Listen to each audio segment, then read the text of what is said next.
A história de hoje é, sem sombra de dúvidas, insólita. O protagonista é o Ryan Borgward, que é um norte-americano de 45 anos que morreu afogado no lago Green Lake, perto da cidade de Watertown, lá no estado de Wisconsin, no dia 12 de agosto de 2024. A esposa e os 3 filhos dele passaram por um sofrimento indescritível durante 54 dias, que foi o tempo que durou a operação de buscas pelo corpo do marido e pai, que nunca foi encontrado. Mas tem sempre um mas, não é? Seria uma simples fatalidade? Talvez um homicídio, uma morte voluntária ou algo além disso? É o que a gente vai conhecer no episódio de hoje. Eu sou o Marcos Campos, sejam todos muito bem-vindos. Toda semana aqui tem episódios novos para quem gosta de conhecer histórias misteriosas, histórias de crimes reais. Então, se você é desse time, já se inscreve, me acompanha também no @eu sou Marcos Campos no Instagram para você não perder nenhuma novidade. E se puder, se torne membro desse canal aqui, porque você bota a mão na massa, me ajuda diretamente na produção dos conteúdos, tá? Combinados então? Recados dados, vamos aos fatos.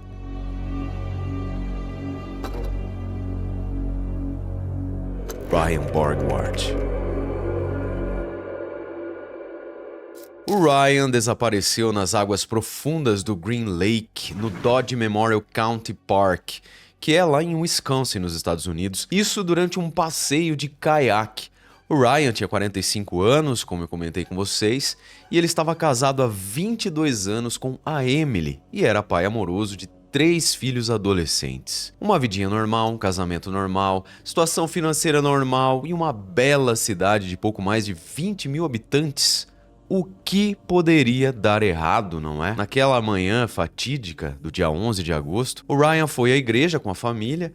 Como de costume, eles sempre faziam isso. E mais tarde, ele dirigiu por cerca de 1 hora sozinho até o Green Lake, lá no Dodge Memorial County Park. Então ele estava levando lá o seu caiaque embaixo do braço, ele entrou na água a fim de uma aventura, e pelo cronograma dos fatos, isso deve ter acontecido por volta das 10 horas da noite, mas como tem gosto pra tudo, eu nem vou questionar aí as práticas esportivas noturnas do Ryan. Pra quem não sabe, galera, esse Dodge Memorial County Park possui uma estrutura gigantesca, tá? Com diversas opções de atividades de lazer, como por exemplo, camping, aluguel de barraca, ciclismo, caminhada, aluguel de barco, pesca, passeios a cavalo, piquenique, golfe, esqui, caminhada na neve, trenó, moto de neve, enfim, uma infinidade de coisas pra fazer ali dentro do lazer, esporte e lazer à vontade, eu diria.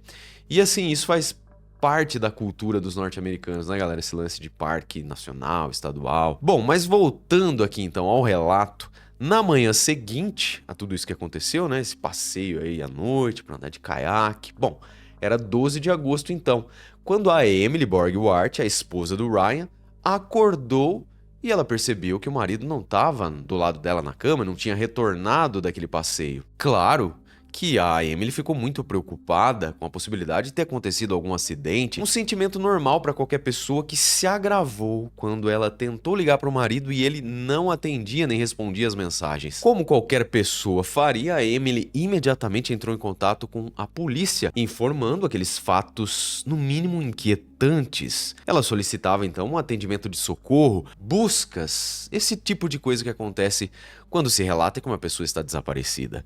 Bom, semanas mais tarde, o xerife do condado de Green Lake, o senhor Mark Podol, disse em uma entrevista coletiva que eles vasculharam o lago, as margens do lago, as proximidades lá do parque, pois tudo levava a crer que havia ocorrido um acidente fatal com o Ryan e o seu caiaque e o consequente afogamento do homem. Para a polícia, os seguintes elementos contribuíam e muito para essa tese. Vejam, o veículo do Ryan estava estacionado às margens do lago, com seus pertences e documentos dentro. O caiaque estava virado, flutuando sozinho ali no meio do lago, com um colete salva-vidas preso nele, ou alguma coisa parecida conforme foi noticiado. Porém, nem sinal do Ryan, vivo ou morto. Para a realização então das buscas exaustivas pelo cadáver, que duraram 54 dias, pois é, galera, quase 2 meses, muitos recursos humanos e tecnológicos foram usados. muita grana também. Coisa assim de primeiro mundo mesmo. Um time de voluntários e o uso de drones fazia parte de toda essa iniciativa aí de resgate, ainda que as esperanças de encontrar o Ryan com vida não existissem mais a essa altura dos fatos. E aqui, galera, vale saber que a Bruce's Legacy participou de tudo isso. E para quem não sabe, a Bruce's Legacy é uma ONG, uma organização voluntária especializada em operações de busca e recuperação de vítimas de afogamento. E foi essa galera aí, todo esse time que ajudou na busca subaquática pelo corpo do Ryan. E segundo o Keith Cormican, que é o diretor da Bruce's Legacy, apenas nas 2 primeiras semanas de busca, a despesa foi equivalente a $10 mil devido a equipamentos danificados e também os custos inerentes do processo de mergulho. O Sr. Keith também disse em uma entrevista à CNN, após o desfecho desse mistério, que, modéstia à parte, minha taxa de sucesso nesse trabalho é muito boa, mas quando eu não consegui encontrá-lo, isso realmente me fez questionar minhas habilidades e eu perdi muito sono por causa desse assunto. Vai vendo o rumo que essa história tá pegando. Em resumo aqui, pessoal, alguma coisa de errado não estava certa. Ou, como vocês gostam, esse angu estava muito empelotado. Então, nesse momento aí da história, a polícia decidiu realizar outra abordagem para investigar esse misterioso desaparecimento e olhou com mais cuidado para as pegadas digitais do Sr. Ryan Borgwardt. E o que elas revelaram foi surpreendente.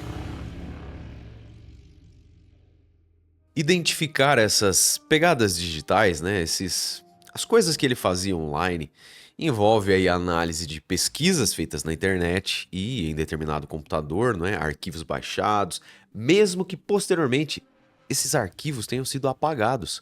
O que os investigadores encontraram era tão surpreendente que daria para virar um livro ou talvez um episódio de True Crime, e é por isso que aqui estamos. Veja só, o disco rígido do computador do Ryan tinha sido substituído no dia do desaparecimento dele, porém, as pesquisas que foram realizadas, vinculadas às suas contas, né? As contas que estão sempre conectadas através da nuvem, essas aí revelaram coisas, no mínimo, insólitas. De alguma maneira, todas essas informações foram localizadas pela equipe de investigação. Mais do que isso, foram localizadas conversas do Ryan com uma mulher do leste europeu. Mano, fica até chique descrever desse jeito aí, viu?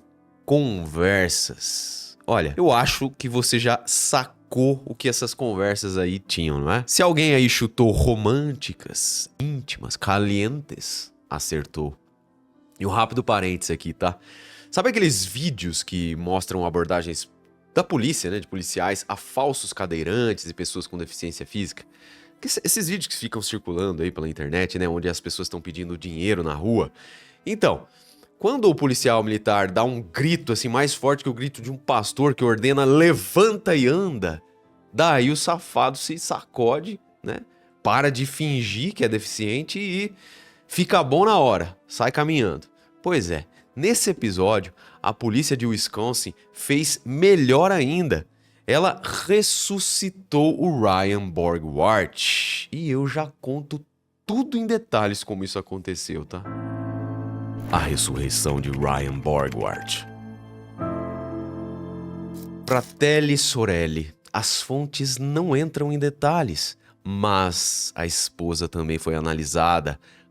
Com certeza foi porque vocês sabem que nesse contexto aí de morte misteriosa, envolvendo o cônjuge, com a existência de um seguro de vida, substancial eu diria, também a quantidade de casais que aparentam a felicidade, mas que na verdade se odeiam, acho que dá pra entender por que a investigação deu uma olhada mais de perto na esposa, não é? Pois é, a investigação levou em consideração quem teria motivos para eliminar o Ryan, mas nenhuma tese foi construída com essa vertente. Para todos os efeitos, família, comunidade, igreja, clientes, o cara havia simplesmente morrido afogado. Ele tinha se afogado naquele lago durante uma aventura noturna para andar de caiaque, no grande lago. Seus objetos pessoais ficaram para trás, bem como sua família, profissão e vida. O xerife insistiu muito nas buscas, talvez porque tenha farejado alguma coisa estranha no ar. Sabem como é, não é? Pois depois de não acharem o corpo do morto, eles resolveram revirar a vida digital do sujeito e também as movimentações bancárias. E aí, meus queridos, follow the money, siga o dinheiro que as coisas aparecem. Inicialmente, a polícia fez um apelo público, talvez bizarro. Veja, Ryan, se você estiver vendo isso, eu imploro que entre em contato conosco ou com sua família. Entendemos que coisas podem acontecer, mas há uma família que quer seu pai de volta. Ou seja, galera, alguma coisa havia sido descoberta, mas não explicada para todo mundo até então. Mas, no dia 8 de novembro de 24, o chefe adjunto do condado de Green Lake, o Sr. Van de Kolk, enviou uma mensagem para o e-mail do Ryan Borgward. E ele, que estava vivinho da Silva, desfrutando de uma nova vida ao lado de uma mulher lá no leste europeu, quase teve um infarte. Pois é, os investigadores haviam rastreado o Ryan e descoberto a imensa mentira que ele tinha criado. Um senhor golpe que ele tinha aplicado na própria família e em toda a comunidade que estava muito triste com o que quer que seja que tenha acontecido com ele. Depois desse primeiro contato, o xerife Mark Poddle anunciou à família e depois à imprensa: tenho duas notícias, uma boa e outra ruim. Qual vocês querem ouvir primeiro? Claro que eu tô de brincos, né, galera? O xerife foi muito melhor que a Patrícia Poeta no caso da Vitória Regina lá de Cajamar. Olha só, o que o Mark Poddle falou foi o seguinte: a ótima notícia é que ele ainda está vivo. E bem, a má notícia é que não sabemos exatamente onde o Ryan está e ele não decidiu voltar para casa. Imaginem vocês o choque dessa família. E eu fiquei aqui com meus botões pensando, né? Será que essa mulher, ao descobrir isso, que o malandro tinha fugido, estava vivendo uma outra vida lá no leste europeu com uma outra mulher, será que ela considerou essa notícia boa ou ruim? Finalmente, alguns dias mais tarde, o próprio golpista não morto gravou um vídeo de 24 segundos e enviou às autoridades. 24 segundos foi o tempo que o malandro usou para se explicar, entre aspas. Olha só, para todo mundo poder acreditar nessa novidade policial aí, o vídeo de celular filmado no estilo selfie mostrou o senhor Ryan Fujão em um apartamento com paredes brancas e ele declarou: boa noite, aqui é o Ryan Borgward. Hoje é 11 de novembro, são aproximadamente 10 da manhã para vocês. Estou no meu apartamento, estou seguro, protegido, sem problemas. Espero que isso funcione. Ah, mas é pra cair do bumbum, não é? Aí, galera, foi a paciência e a malandragem no bom sentido dos policiais que diariamente trocavam uma ideia com o Ryan até que ele contou em detalhes o que tinha acontecido. A tão desejada revelação, confissão de como esse desaparecimento foi planejado e orquestrado. Tudo começou quando esse homem de família, de vida tranquila, perto já da meia-idade, resolveu fazer merdinha. Ele começou procurando mulheres desconhecidas em sites de relacionamento depois de ele conhecer uma garota lá do leste europeu e não se sabe o nome dela nem a nacionalidade, tá? Na sequência, então, ele se apaixonou perdidamente por essa mulher e o próximo passo, qual foi? Foi abandonar a esposa e os filhos e se jogar nessa vida. Na verdade, jogar a vida dele pro ralo, né? Pro alto, seja lá como queiram classificar isso, e viajar para o outro lado do mundo para ser feliz para sempre. Ah, os mistérios da mente, né? Rapaz, que doideira. Para não dizer que ele foi 100% irresponsável com a esposa e os filhos, as autoridades descobriram que uns dias antes da sua morte, ele havia feito um seguro de vida de $375 mil. E olha, coitada da Emily, não é? Que na época deve ter pensado que o marido teve uma espécie de, sei lá, premonição da própria morte, né? Fazendo aí esse seguro de vida, ou coisa do gênero. Só que não. Ao mesmo tempo, o Sr. Ryan transferiu fundos para uma conta bancária estrangeira. O Ryan fez uma notificação de perda e roubo do seu passaporte e com isso ele pôde fazer um novo enquanto o antigo ficava na casa dele, tudo planejado tintim por tintim. Ele também criou uma conta de e-mail, se preparando assim para a sua fuga para a nova vida. Na noite então de 11 para 12 de agosto de 24, ele chegou ao tal lago por volta das 10 da noite, entrou no caiaque e remou até bem longe lá da margem. Lá quando ele chegou nesse local, ele virou o caiaque e deixou um salva-vidas na embarcação para tornar o cenário de afogamento mais crível. Depois, com a ajuda de um bote infantil inflável, ele conseguiu nadar até a margem do lago, saiu da água em um ponto até meio distante da parte seca. E nesse momento aí, ele disse que teve até muita dificuldade em sair porque ele estava com lama até a cintura e teve que enxugar suas roupas e sapatos. Além disso, ele passou na sua mercearia para pegar uma bicicleta elétrica que ele já tinha escondido por lá, com a intenção de ajudá-lo a executar o seu plano dramático de fuga internacional. Durante a madrugada, então, ele pedalou cerca de 130 quilômetros para Madison. Depois ele embarcou em um ônibus para Detroit. Algumas fontes dizem que ele pedalou até Detroit, mas eu acho que bom, sei lá, não é? Muita vontade de fugir, vocês não concordam? O que se passava na mente desse cara, hein? Segundo o Ryan, lá pelas 5 horas da manhã, bateu uma espécie de aperto no coração dele, porque era esse horário aí que a esposa costumava levantar. E ele, naquele momento, estava longe, quilômetros de distância, e num ponto já, digamos, sem retorno, né, do seu planejamento maluco de mudança de vida. Ou seja, não havia mais como voltar atrás. Um tempo depois disso, então, o Ryan chegou na patrulha de fronteira canadense, onde ele teve que dar muitas explicações, viu? Porque ele estava sem carro, sem bagagem, sem documento, sem lenço, sem documento, além de ter um passaporte novo. O telefone dele era um aparelho com um chip novo, que estava sem bateria.